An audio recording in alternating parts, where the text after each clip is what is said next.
Cerita apa tu? Tadi kan, dekat Kelantan, seorang budak tu kena tangkap dengan cikgu. Kena tangkap? Kenapa budak tu kena tangkap? Sebab dia curi duit kawan Intan. Berani betul dia sekelongkar beg kawan Intan tu. Kan perbuatan mencuri tu kan tak baik. Dia tahu ke mencuri tu berdosa? Mestilah dia tahu abang. Sebab hari tu Ustazah dia ajar tentang dosa dan pahala. Kalau dia tahu, takkanlah dia masih lagi nak mencuri? Manalah Intan tahu.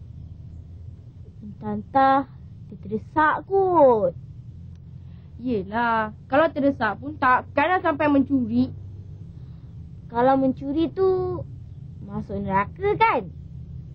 Tahu pun. Mestilah.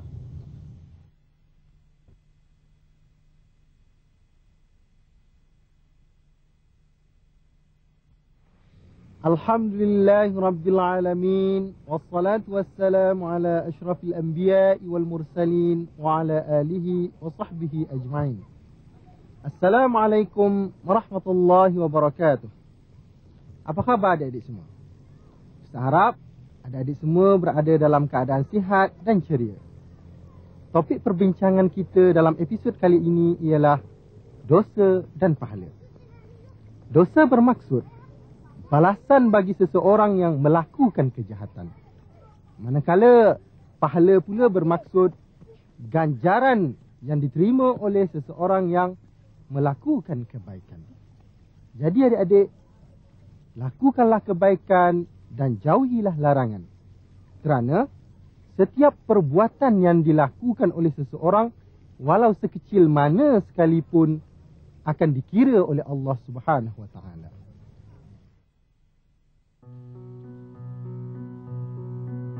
Pengertian dosa. Dosa ialah balasan buruk yang dikenakan oleh Allah Subhanahu Wa Taala kerana melanggar perintahnya.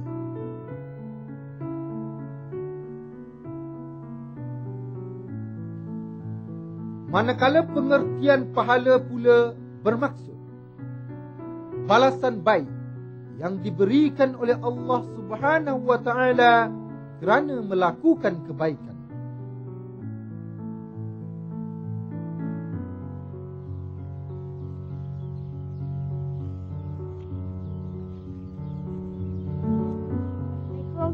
Assalamualaikum Ustaz. Waalaikumsalam. Omar, Intan, kenapa nampak macam penat ni? Yelah abang ni, dia pergi ikut jauh-jauh. Kalau dekat ada tapi tak mau ikut. Tak apalah Intan, sekali-sekala exercise kan bagus. Ustaz, tadi kan dekat sekolah ada seorang budak tu mencuri. Dia kena tangkap. Dia tu kawan Intan. Dalam banyak-banyak benda baik, yang jahat juga yang dia nak buat tu. Kan senang-senang dapat dosa tu. Apa maksud Ustaz? Maksud Ustaz, nak buat benda baik ni senang. Allah suka, orang suka. Nak buat pula tak payah sorok-sorok. Tapi kalau nak buat benda jahat, Allah marah, dapat dosa, kena buat sorok-sorok. Bahkan kadang-kadang kena tangkap pula tu. Maknanya Ustaz, kalau kita buat benda yang baik, kita dapat pahala ke Ustaz? Betul tu Intan. Buat baik dapat pahala. Kalau buat jahat dapat dosa. Bahkan akan diseksa oleh Allah Subhanahu Wa Taala di akhirat kelak.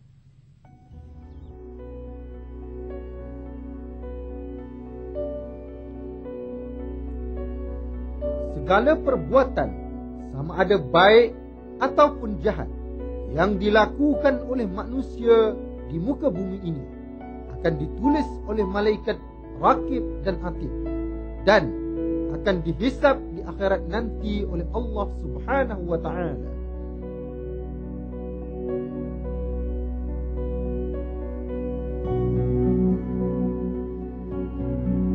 Firman Allah Subhanahu Wa Taala maksudnya, dan segala urusan yang kecil mahupun yang besar adalah tertulis. Surah Al-Qamar ayat 53. Ustaz, Intan nak tanya sikit tentang dosa dan pahala ni. Apa dia tu, Intan? Kalaulah kita tak sengaja, macam mana tu Ustaz? Maksud Intan? Maksud Intan, kalau kita secara tak sengaja dan terlupa telah melakukan dosa, lepas tu pun kita teringat. Macam mana tu Ustaz? Kita sebagai manusia mempunyai sifat yang lemah. Jadi tidak hairanlah kadang-kadang kita tersilap ataupun terlupa ataupun melakukan sesuatu secara tak sengaja. Apa yang penting, selepas kita sedar kita tidak berniat melakukannya, cepat-cepatlah kita mohon keampunan kepada Allah. InsyaAllah Allah akan terima. Kan Allah tu Maha Pengampun lagi Maha Penyayang. Ustaz, maknanya niat tu penting lah. Betul tu, Omar. Kalau kita berniat baik tetapi tersilap melakukannya, InsyaAllah Allah akan ampunkan. Itulah sebabnya, Omar, Intan, kita jangan sekali-kali berniat jahat. Kerana niat seperti itu akan mendorong kita melakukan sesuatu yang jahat pula.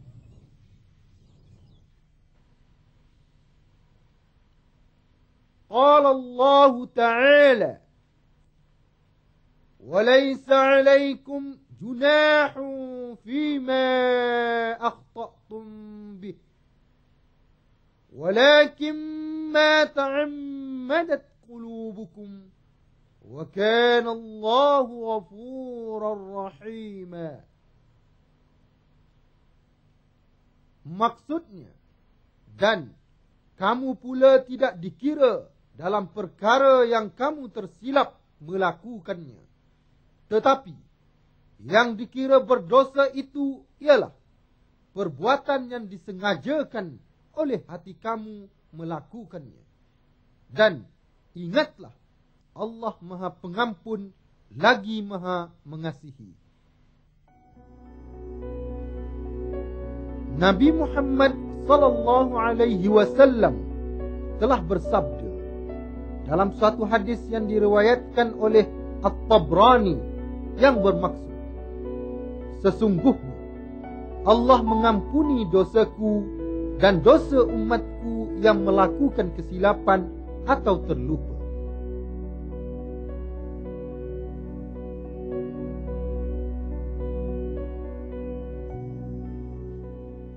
Ustaz, boleh tak Ustaz terangkan dosa-dosa besar? Contoh-contoh dosa besar antaranya, pertama, menyengutukan Allah seperti menyembah patung-patung. Yang kedua, derhaka kepada kedua ibu bapa.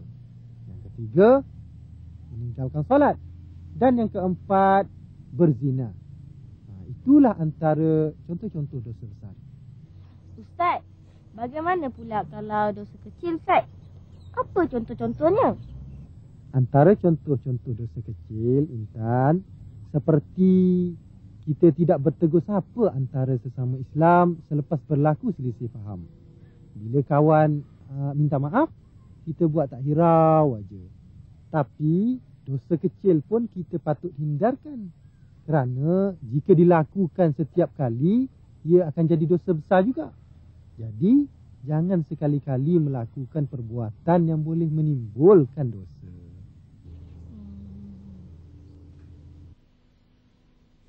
Firman Allah Subhanahu wa ta'ala, maksudnya, apakah yang menyebabkan kamu masuk neraka? Mereka menjawab, kami bukan orang-orang yang mengerjakan salat dan bukan orang yang memberi makan kepada fakir miskin. Dosa terbahagi kepada dua bahagian, dosa kecil dan dosa besar. Dosa-dosa kecil akan terhapus apabila dosa-dosa besar dijauhi dan dengan melakukan kebaikan. Namun, dosa besar tidaklah semudah itu. Seseorang itu perlu bertaubat dengan benar-benar menyesali segala perbuatan yang dilakukannya.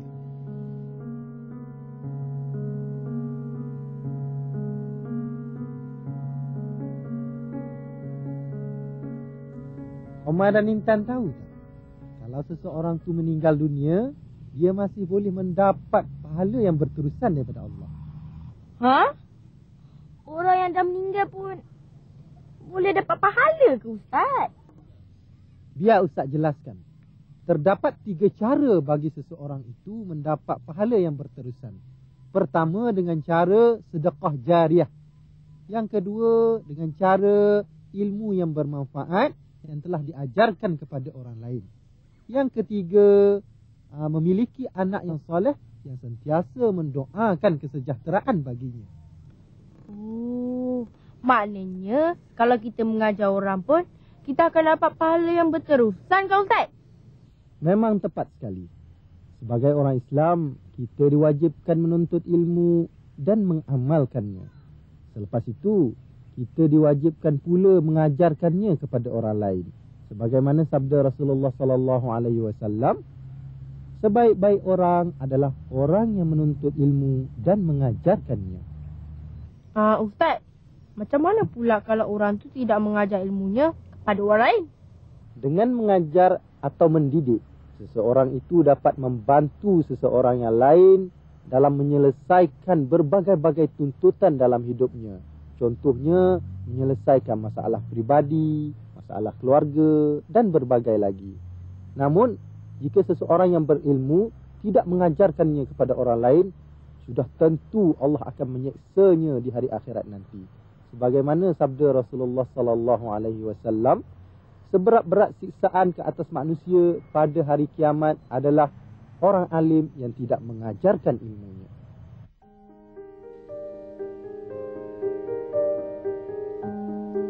Apabila matinya seseorang manusia, hanya 3 perkara yang dapat membantunya mendapat pahala yang berterusan di akhirat kelak. Pertama, orang yang mengajarkan ilmu yang berguna kepada orang lain. Kedua, orang yang bersedekah jariah seperti mewakafkan tanahnya untuk kepentingan awam. Ketiga, orang yang memiliki anak yang soleh yang sentiasa mendoakan keampunan dan kesejahteraan kedua ibu bapanya.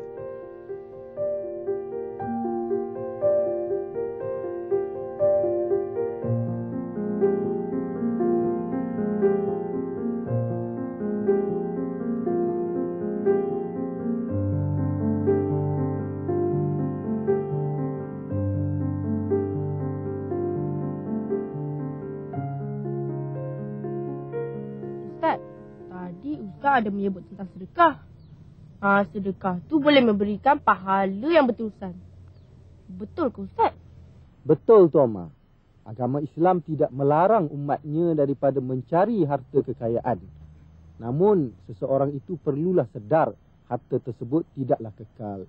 Dan seseorang itu juga perlulah sentiasa bersyukur dengan nikmat pemberian Allah itu. Dan sebagai tanda kesyukuran, kita sebagai umat Islam perlulah sentiasa memberi sedekah ataupun derma. Sebagai contoh, derma membina masjid. Selagi masjid itu masih digunakan oleh orang ramai untuk beribadah di dalamnya, selagi itulah kita akan mendapat pahala yang berterusan walaupun kita telah meninggal dunia. Ustaz, macam mana pula dengan doa anak yang soleh? Jika seseorang itu berjaya mendidik anak-anaknya menjadi anak yang soleh, sudah tentulah anak-anak yang soleh itu akan mendoakan kesejahteraan bagi kedua ibu bapanya. Walaupun kedua ibu bapanya telah meninggal dunia sekalipun. Dan doa anak yang soleh akan diterima oleh Allah Subhanahu Wa Taala serta akan memberi pahala yang berterusan kepada kedua ibu bapanya. Jelaslah Allah itu mah adil.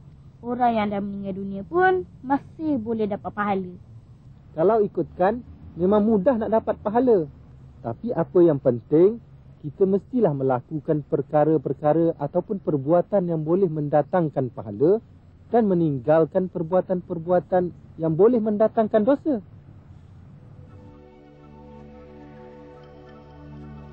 Allah Subhanahu Wa Taala akan sentiasa memberikan kesenangan dan kebahagiaan kepada manusia selagi manusia itu melakukan perkara baik dan meninggalkan perkara yang ditegak.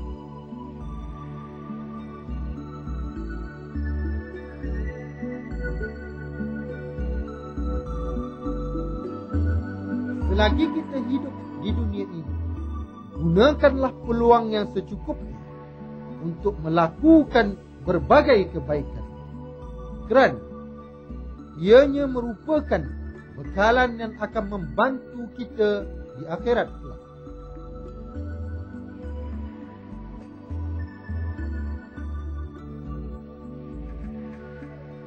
Firman Allah Subhanahu wa taala dalam surah Al-Imran ayat 148.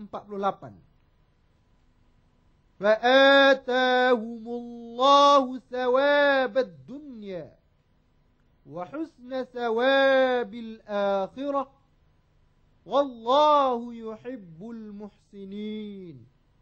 Maksudnya, kerana itu Allah memberikan kepada mereka pahala di dunia dan pahala yang baik di akhirat. Dan Allah menyukai orang-orang yang berbuat kebaikan.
Nampaknya hari dah semakin petang dah ni.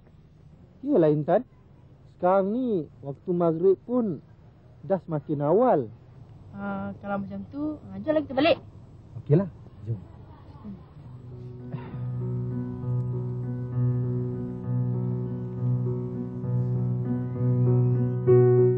Jauhilah segala perbuatan dosa dan perbanyakkanlah amal kebaikan. Semoga hidup kita diberkati dan dirahmati oleh Allah.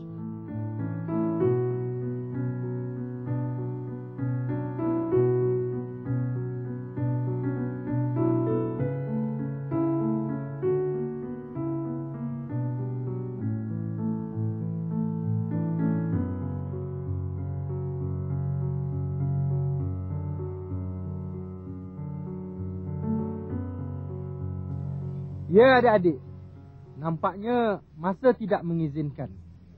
Semoga apa yang dibincangkan tadi sedikit sebanyak menjadi iktibar dan pengajaran kepada kita semua. Ustaz juga berharap segala nasihat dan panduan yang diberikan tadi akan menjadi pedoman kepada adik-adik semua untuk menjalani kehidupan di dunia ini. Lakukanlah kebaikan dan jangan sekali-kali melakukan kejahatan.